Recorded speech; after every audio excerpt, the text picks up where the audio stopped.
Hello, and I join you on this third Sunday in Advent. Advent means coming or arrival. And so we find ourselves in Advent with this spirit of expectation, with anticipation. And that can feel vulnerable, vulnerable at a time when we are also focused on safety and preservation. Advent allows us this opportunity to remember what Christmas is all about. And Advent gives us the opportunity to not only join with unity churches all over the world, but all other Christian churches, this faith tradition. We are all celebrating this Advent season.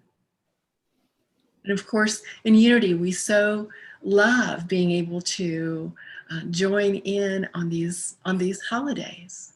While the rest of Christianity may be focused on celebrating the birth of the man known as Jesus that became Jesus Christ, the fully realized divine being.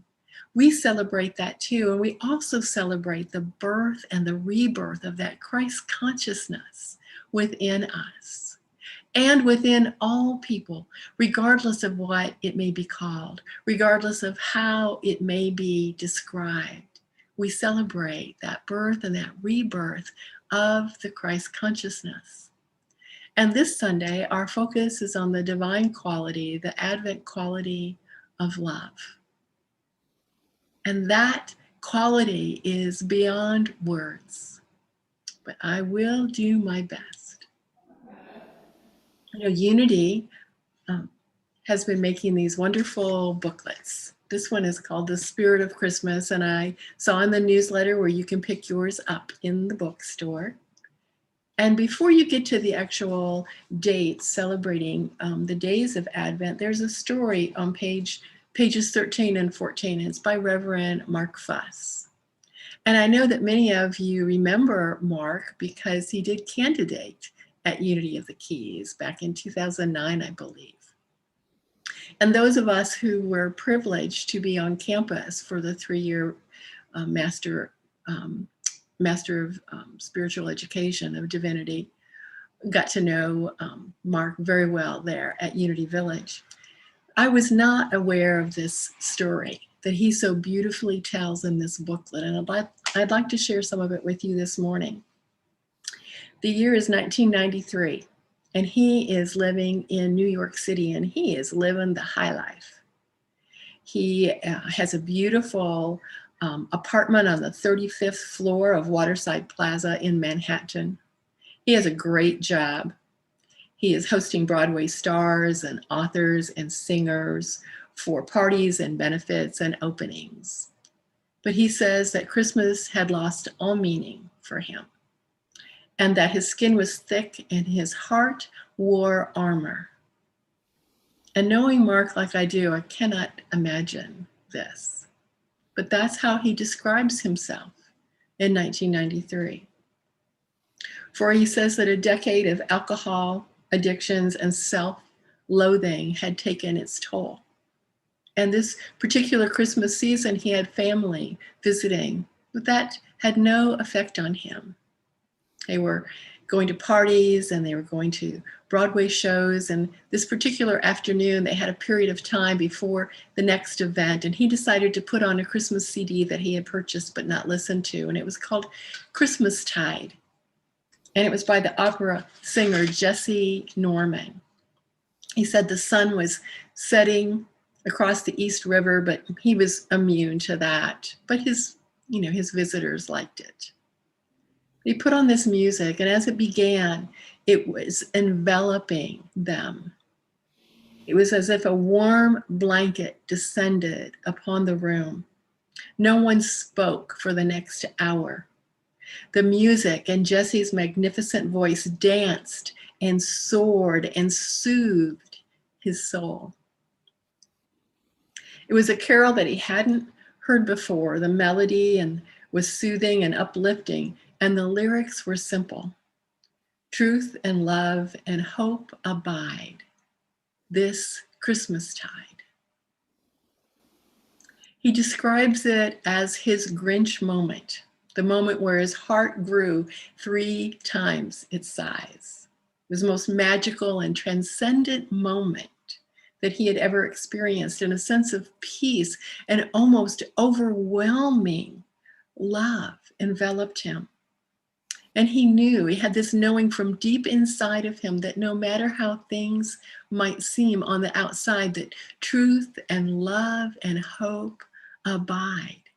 And that became his mantra: truth and love and hope abide. Well, we are all familiar with what he's talking about with the Grinch. Remember the Grinch? That was a 1957 story by Dr. Seuss that has been made into movies and Broadway plays and cartoons, where his heart is just two sizes too small. And he is this cynical creature that lives in a cave, and he has the most unfortunate setting, because just below him in the village is Whoville. And these are the happiest creatures in the world. Can you imagine being this cynic living with all these happy creatures right below him? And he tries to stay away from them, but occasionally he has to go get food. And he hears that the people of Whoville have decided that this is going to be the biggest Christmas ever. Well, he makes the decision that he cannot tolerate that. And so he decides he's going to steal Christmas. So he sneaks into town and he steals all the presents and all the Christmas decorations and even the Christmas meals.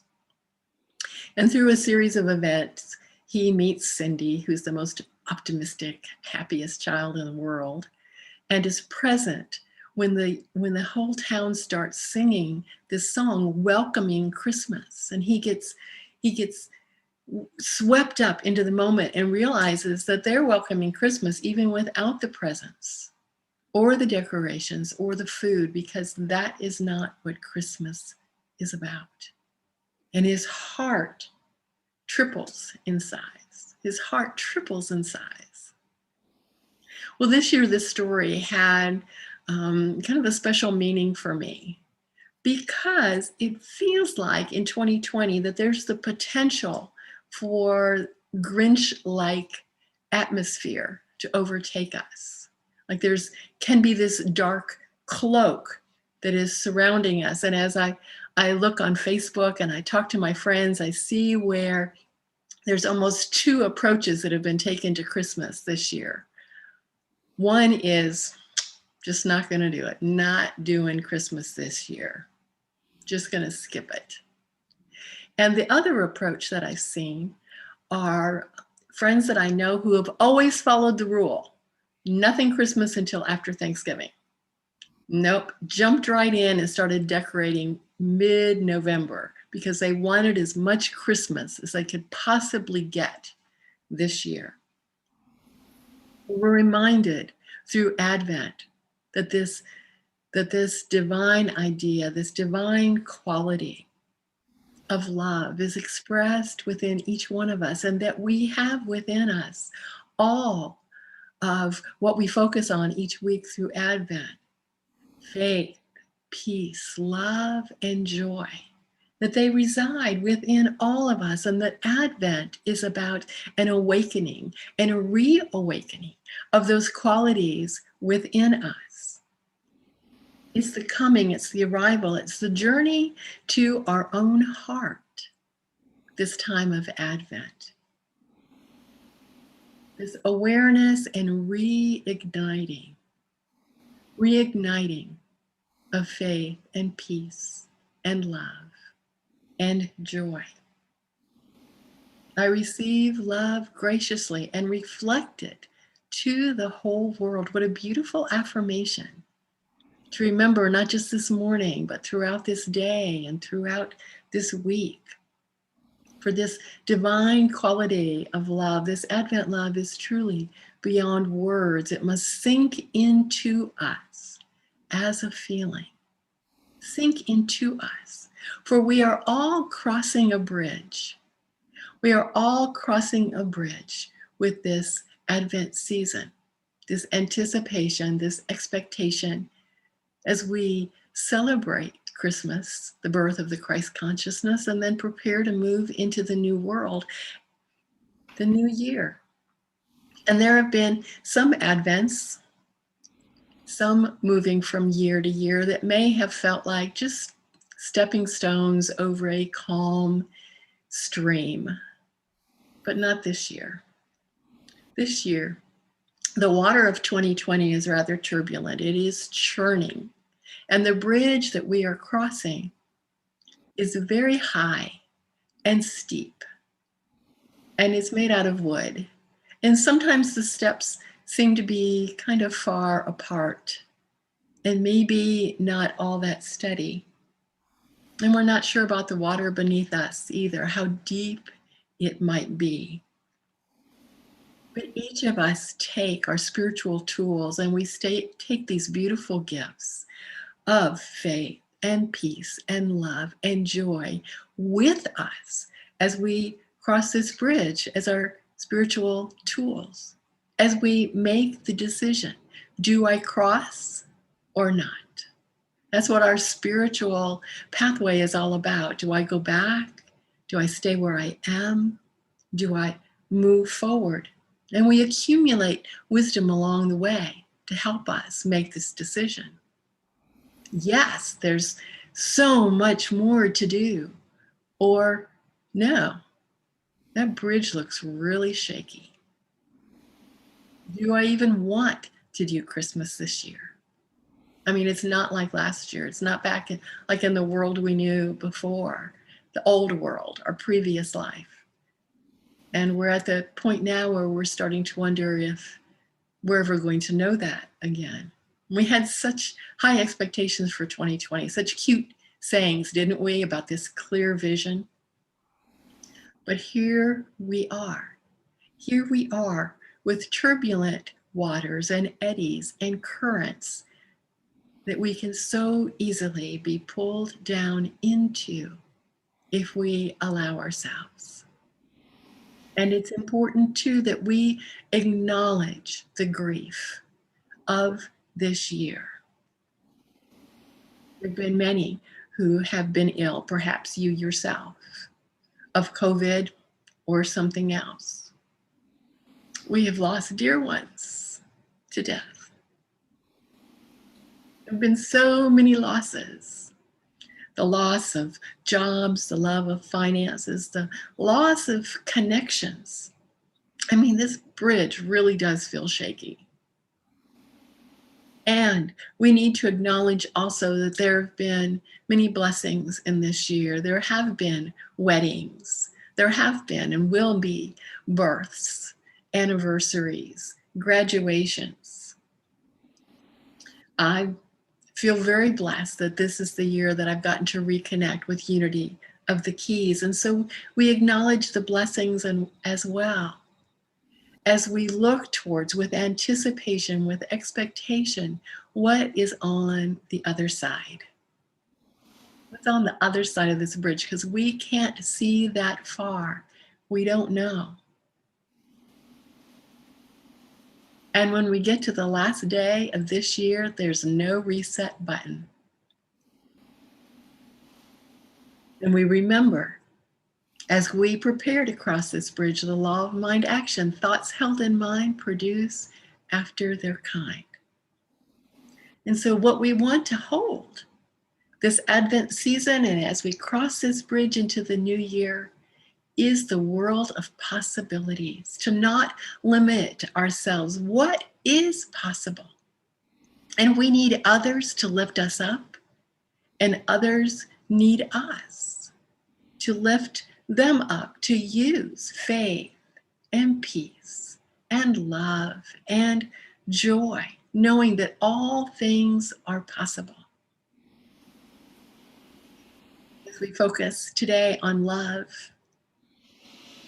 the Bible has 538 references to the word love in the New Revised Standard Version.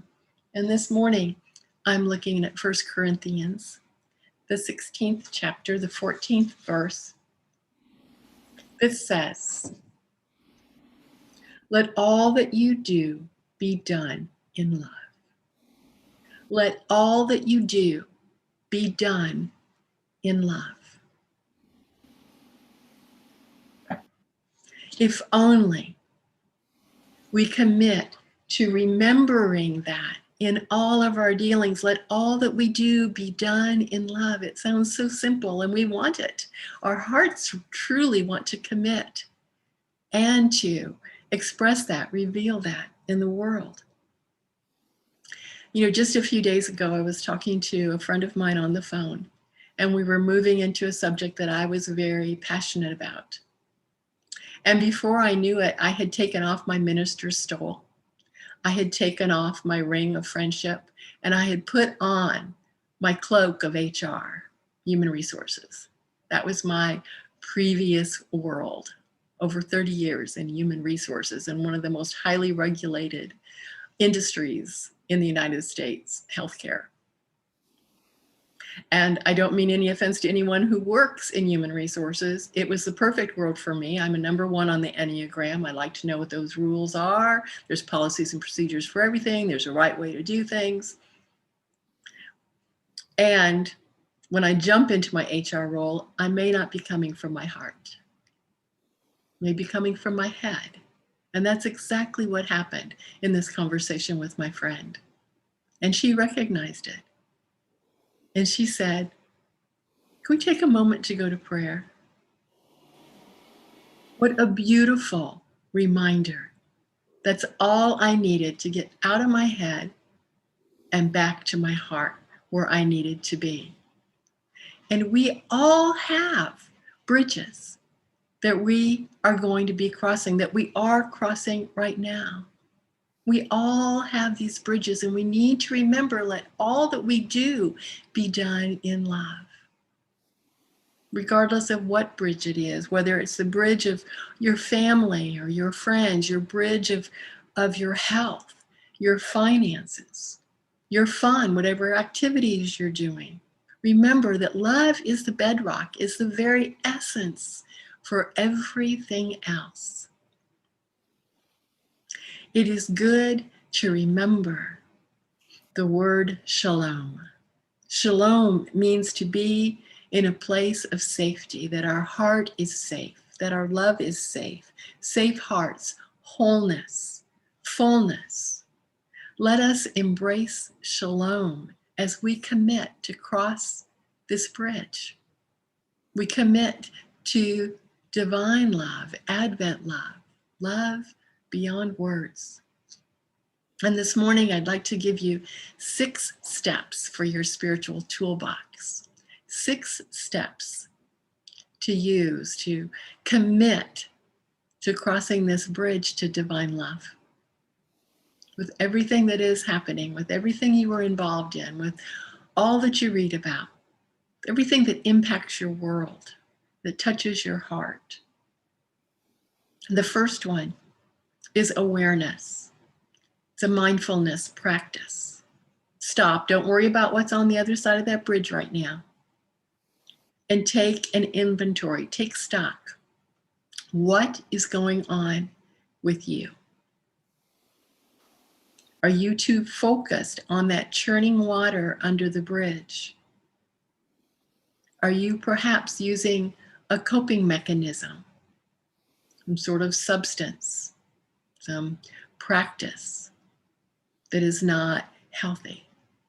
You know, there's actually what they've described as a mommy wine culture that's resulted from this COVID and having the kids at home. Mom just needs another sip of wine.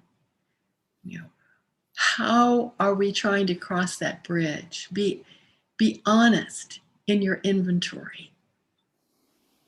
The second step is, are you breathing? Breath is a gift from Spirit, a gift to be fully present. And remember, when we're in pain, we're told not to hold our breath, but to breathe into that place that hurts. I always try to remember that when I'm getting a shot, to breathe into that space. Well, 2020 needs us to breathe love into every corner, every nook, every cranny, to breathe love into every Christmas card, every greeting, every space that we are, and every space that we can envision and imagine our family, our friends, loved ones, strangers. Breathe love. Breathe love in, breathe love out. The third step is to reflect. To reflect. Am I repeating a pattern, or am I authentically present in this moment? We do this through observation. Perhaps there is churning water under this bridge. But is the sun shining? Is there fresh air? Are there birds singing? Is there beauty around me? What else is going on besides the churning water? Can I be present to that? The fourth step is to meditate. Slow down, stop, go within. Seek that still small voice, that divine guidance that is always present, and just breathe that in. Quiet your heart and your mind and meditate. And then the fifth step is to surrender. God's got this. My God is a big God. Your God is a big God. Let go and let God as we surrender. And then the last step is to take right action. And we know this from our unity principles. The last step is to act. I live the truths I know out loud. And through right action, we are being fully present. We're breathing. We're coming from the heart space. We're crossing that bridge to action. We're not where I was on the phone with my friend a few days ago. We're not coming purely from the intellect, skipping all those steps, forget the bridge, into action. We are taking all of our spiritual tools with us as we take right action, expanding our divine qualities and remembering that faith and peace are the gateway, are the foundation for love to be expressed. And so, what is working for you this year? And what is not working for you? Take these steps as powerful prayer practices. Strive to do them. Commit to taking these steps day after day after day after day, because it's through repetition that we rewire those brain networks. It's a spiritual commitment. And if you still feel overwhelmed by 2020, do this. Give love away. With a generous heart, find ways to give love away. And as a divine discipleship, make that choice to cross the bridge to true love, to Advent love, to love beyond words. I'd like to share with you now a beautiful writing from Reverend Donna Laughlin. I met Donna when she was a Unity minister in Texas, but she has been in Northport, Florida now for maybe 5 years, serving Unity Church, Church of Peace. And this is her writing. She says, "What are you and I waiting for? Things to be perfect, the pandemic to end, Christmas to arrive? Really? The invitation of the living presence of Christ in you is the evergreen, ever responsive, all abiding, sweet smell of Christmassy love that awaits your acceptance. It's saying, come in and sit at the hearth of my love. I love you always. Love yourself and others like me. It's time. Beloveds, you're in the home stretch and turning toward the best Christmas of your life. Now? Yes. This day is the day the Lord has made just for you to live full out. It's time to lengthen your gait, extend your loving ways, and move forward toward the rebirth of Christ in you with even more extraordinary care.